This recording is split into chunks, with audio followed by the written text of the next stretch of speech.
Lord of Mysteries 2, Circle-of-Inevitability. Chapter 39. Sick. If Pons Bene had really entered Naroka's house to take away her hair and nails, there's a high chance that Naroka had been murdered by a relative. After all, Naroka had a good reputation and was the pillar of the entire family. Furthermore, she was relatively healthy, both physically and mentally, so it was unlikely that she had committed suicide. Lumion quickly came up with a series of speculations. But if Naroka had really been murdered by a relative, what was the reason? Seeing that her brother was deep in thought and hadn't spoken for a long time, Aurora thought that he was frightened by the idea of humans turning into sheep, and someone from the Barry family dying from murder. So she comforted him gently. Although the matter is serious, it doesn't affect us yet. I need to reflect on such matters. It's easy for you to panic when you encounter something similar if you're always prohibited from coming into contact with real mysticism. The frequency of supernatural events has been increasing in recent years, and I can't be by your side at all times. You'll grow up and have your own life. Lumion inwardly retorted that he had never heard of someone having to leave the family when they grew up. He could feel that Aurora's attitude toward him coming into contact with mysticism had loosened up due to the matter of humans turning into sheep. If I work harder, I can directly tell her that I've become a beyonder. Lumion thought, but before he could speak, Aurora had already made her decision. Go pack your bags now. We'll leave Cordo immediately using Nava Weekly's invitation.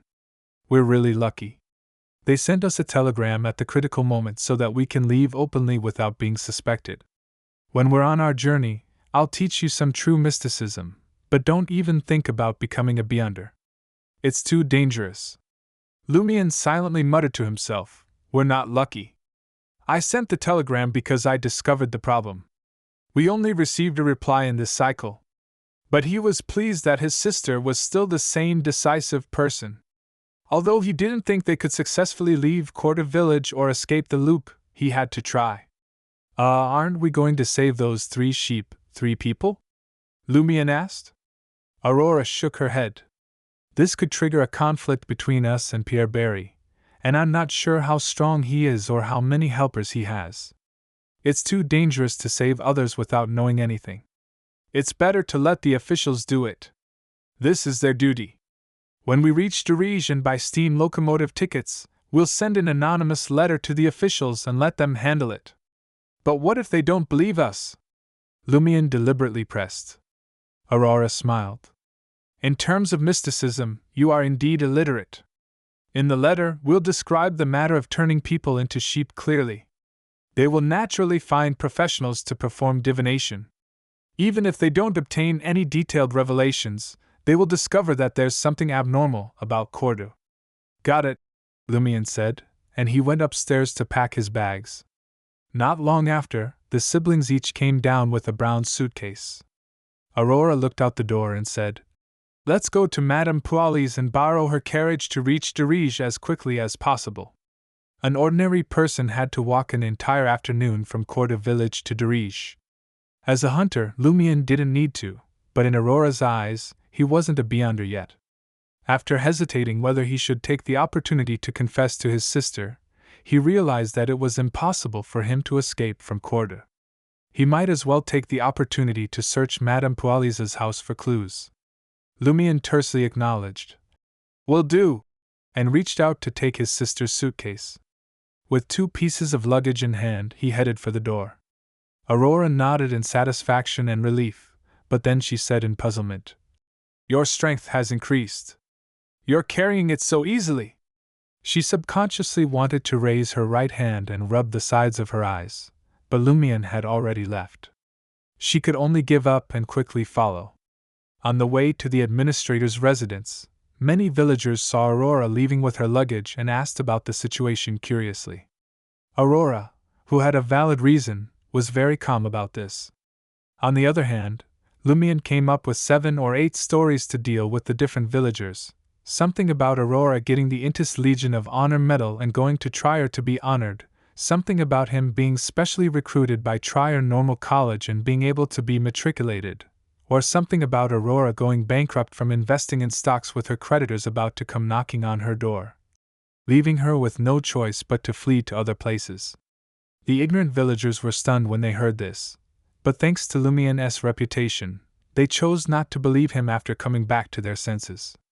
Not long after, the siblings arrived in front of the black building that had been transformed from an ancient castle. Looking up at the two tall towers, Lumien smiled and said, "I wonder what's inside." "Aurora, have you ever been inside? Why would I wander around someone else's house?" Aurora rolled her eyes at her brother. Lumien muttered softly, "I thought Madame Poilus would invite you to tour the castle. Don't people like to show their guests their big houses and precious collections? What's there to see?" Aurora's voice became softer and softer as she thought about how this would be of great help to her description of a castle in her works. "Sigh, let's talk about it in the future. I wonder if we can still return to Cordoue." She then led Lumien through the colorful garden towards the castle door. After taking a few steps, Aurora slowed down and looked around. She remarked in puzzlement, "The flowers in this garden bloomed very early." Cordoue village was in the mountains, and there was a Highlander pasture nearby. Normally, the first wave of spring flowers would only appear in mid to late April. "Perhaps Madame Poilus's gardener has a special method," Lumien said. He recalled that Madame Poilus was a beyonder of an abnormal pathway and suspected that this was related to some supernatural phenomenon, but he couldn't say it out loud. Aurora was just making an offhand remark, so she didn't think too deeply about it. They arrived at the castle and received a warm welcome from Madame Poilus. The lady was wearing a blue corset dress today, and there was still a diamond necklace inlaid with gold hanging over her chest. Her long brown hair was half tied up, the rest cascading down, making her look even younger than usual. She sat on an armchair in the small living room and quietly listened to Aurora's request. She smiled and said, "You don't have to be so polite. We're friends." Heh! Lumien mocked in his heart. Who would introduce crappy marriage partners to a friend? But he quickly saw Madame Poilus looking at him with a smile in her bright brown eyes. He suddenly recalled their previous conversation and felt uncomfortable. "All right," Aurora said helplessly. Every time she borrowed a carriage, she would offer to pay for it, but Madame Poilus would always refuse. So she would usually bring some gifts for the lady on the way back, which were neither expensive nor cheap, and also give the carriage driver a tip. While waiting for the carriage driver to prepare, Madame Poilus invited the siblings to taste some desserts made by her own chef. Lumien tasted a muffin and looked around. "Where's Mr. Lund?" Louis Lund was Administrator Beast's butler. He had followed him from Dirige to Cordoue village. Lumien had evidence that he had an affair with a woman in the village and had sold some of the castle's items secretly. This was how he got the news that Madame Poilus was the mistress of the Padre. Chancing upon the Padre and Madame Poilus having an affair in the cathedral? That was a lie for the foreigners.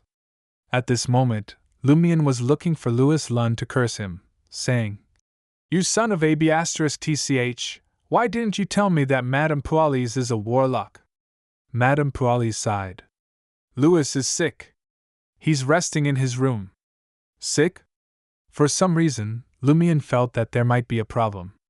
While his sister was chatting with Madame Poilus, he excused himself to go to the washroom, walked out of the living room, and went straight to the stairs.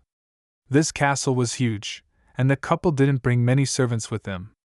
It looked empty everywhere, and one could even hear echoes when walking in certain places. This gave Lumien better conditions to infiltrate. Relying on his powerful senses, he easily dodged a valet and a maid. With light footsteps, he arrived at the second floor and found Louis Lund's room. He was in no hurry to knock. He turned his head and pressed his ear to the wood. "Ah! Ah!" Sounds of a man screaming in pain came from the room. "Is he really sick? It sounds quite serious." Lumien thought for a moment, and walked to the side. He opened the door of the other servants. Administrator Beast and Madame Poilus lived on the third floor. After darting into the room, he gently closed the wooden door, took a few steps to the other side, and pushed open the glass window. Lumion looked down and saw that no one was around. He immediately propped himself up with both hands and nimbly flipped over, hanging on the outer wall of the castle. Then, he leaped lightly like a wild cat and silently landed on butler Louis Lund's windowsill. Lumion stood at the edge of the glass window, turned his body, and secretly looked into the room. He saw Louis Lund lying naked on the bed, his belly bulging, giving the impression that he might burst at any moment. Seeing that the butler's black hair was drenched in sweat, and his face was grimacing with pain, Lumion couldn't help but frown when he heard his tragic cries from time to time. What kind of illness is this? It looks scary. A stomach can actually grow so big. At this moment, a woman in her 40s stood beside Louis Lund's bed. She had brown hair and brown eyes. She was pretty and didn't have many wrinkles. She wore a grayish-white dress and was shouting excitedly at Louis Lund. Soon, soon. What's happening soon? Just as this thought flashed through Lumion's mind, he heard a scream and saw something holding up Louis Lund's stomach.